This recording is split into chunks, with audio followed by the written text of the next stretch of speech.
Dear students, today in the class of web technology, we will study the next attribute of table tag.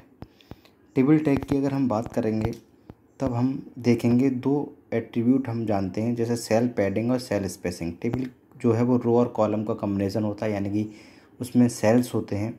Cell में कैसे हम padding करेंगे, कैसे spacing करेंगे, इसके बारे में हम इस एट्रीब्यूट में जानेंगे, जिसका नाम है cell padding and cell spacing. कल हमने सेल हेडिंग के बारे में देखा था। चलिए देखते हैं सेल पैडिंग और सेल स्पेसिंग होता क्या है। There are two attributes called cell padding and cell spacing, which you will use to adjust the white space in your table cell.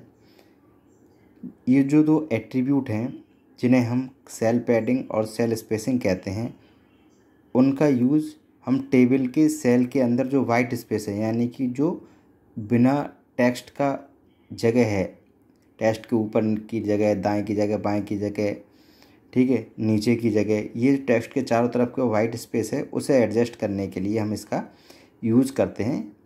The cell spacing attribute define space between table cell, यानी कि table cell के बीच में space को define करता है cell spacing.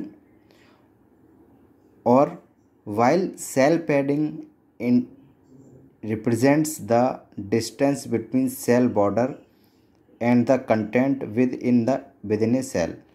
और जो cell padding है वो रिप्रेजेंट करता है सेल के बॉर्डर को, उसके बीच के स्पेस को, बॉर्डर के बीच के स्पेस को, और जो कंटेंट है सेल के अंदर उसको।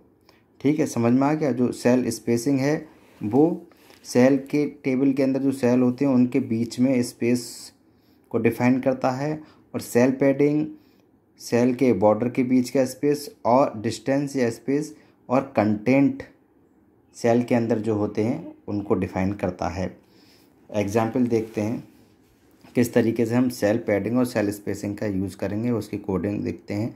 डॉक टाइप HTML आपको पता है, ये हम यूज़ करते हैं जितने भी हमने अभी तक प्रोग्राम कहे या एग्जाम्पल मैंने लिखवाए हैं। HTML के वर्जन के लिए कमांड हम यूज़ करते हैं HTML tag, then head tag. Head के अंदर टाइटल टैग हमने दिया है, और टाइटल दिया है अपने इस वेब पेज का cell padding and cell spacing. ठीक है, जब भी हम इसे ओपन करेंगे, डिस्प्ले करेंगे किसी ब्राउज़र पे, तो ब्राउज़र के टाइटल बार पे यही हमारा डिस्प्ले होगा। ठीक है, हेड टैग को यहाँ क्लोज कर देंगे। फिर हम बॉडी टैग में आएंगे, और बॉडी टैग में टेबल बॉर्डर 0 हमने दे दिया है, बॉर्डर नहीं रखना है। Cell padding 5 and cell spacing 5, यानी कि सेल पैडिंग की जो स्पेस है वो 5 का होना चाहिए, और सेल पैडिंग का भी सेल स्पेसिंग भी 5 की होनी चाहिए, जो ये जो वैल्यू है इसकी। ठीक है, TR टेबल रो हमने क्रिएट करेंगे और उसमें हेडिंग देंगे टेबल में। TH का मतलब है टेबल हेडिंग या हेडर। नेम एंड सैलरी दो हमने हेडर बना दिए टेबल के। देन दो रो बनाइए, उसके अकॉर्डिंग TR हमने यहाँ दिया, और उसका टेबल डेटा हमने इंसर्ट किया, रमेश कुमार, और उसकी सैलरी 5000। इसी तरीके से दूसरी रो हमने क्रिएट करी, टेबल रो, और इसमें दूसरा एम्प्लॉय और उसकी सैलरी हमने इंसर्ट कराई TD टैग से।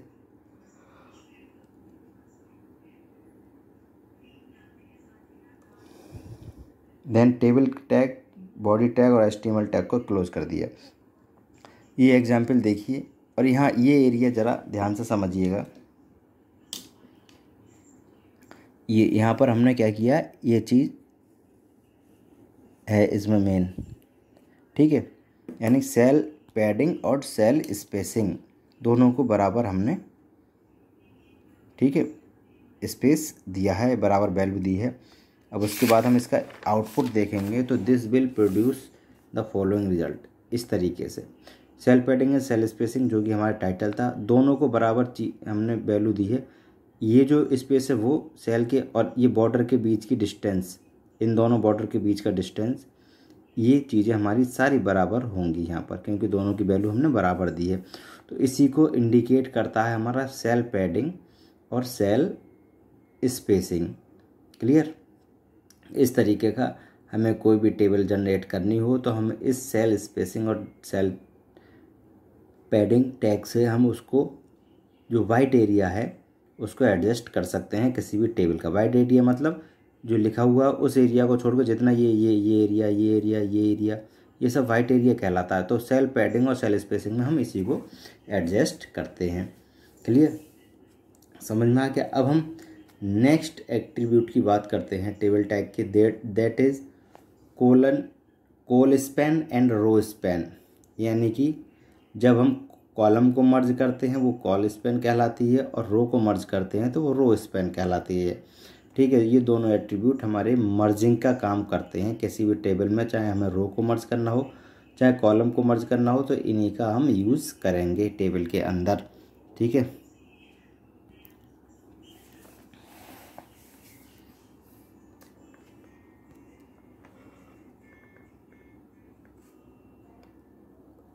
you will use call span attribute if you want to merge two or more columns into a single column।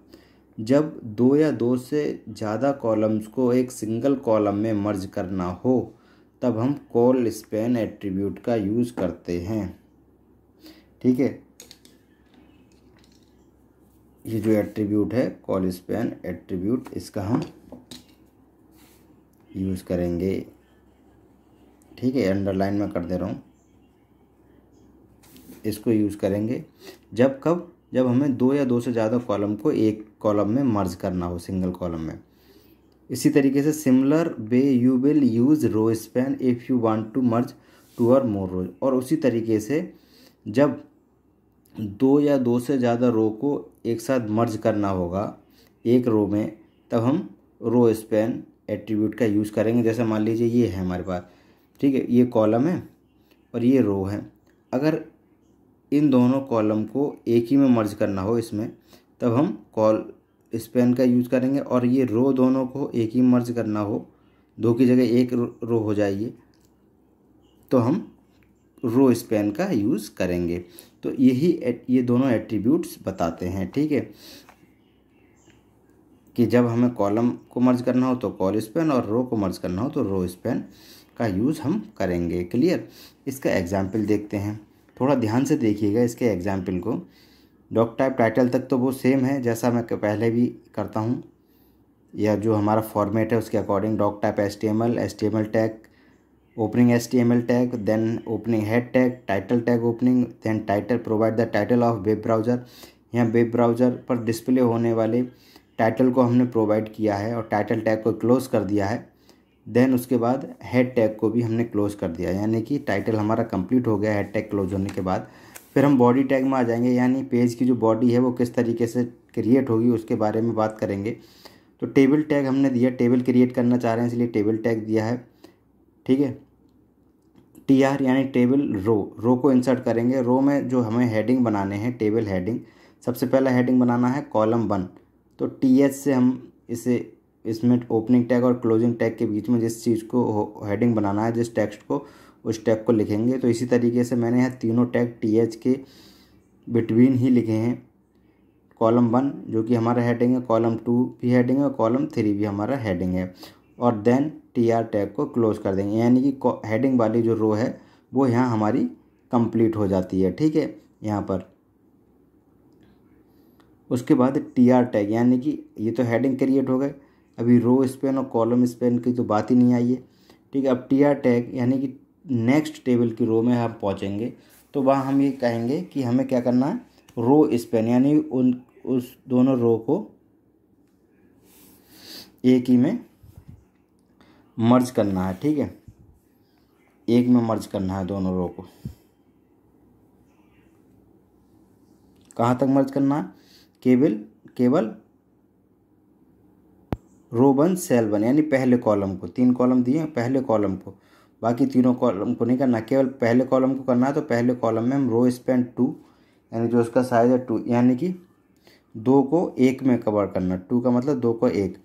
ठीक है, और जो हमें टेक्स्ट इसमें दिखाना है, शो करना है, वो यहाँ लिख देंगे। लिख दिया रो 1 सेल 1, टीडी क्लोज कर दिया, देन टीडी टेबल डेटा रो 1 सेल 2 और इस तरीके से तीनों रो के मैंने डेटा हैं प्रोवाइड करा दिए।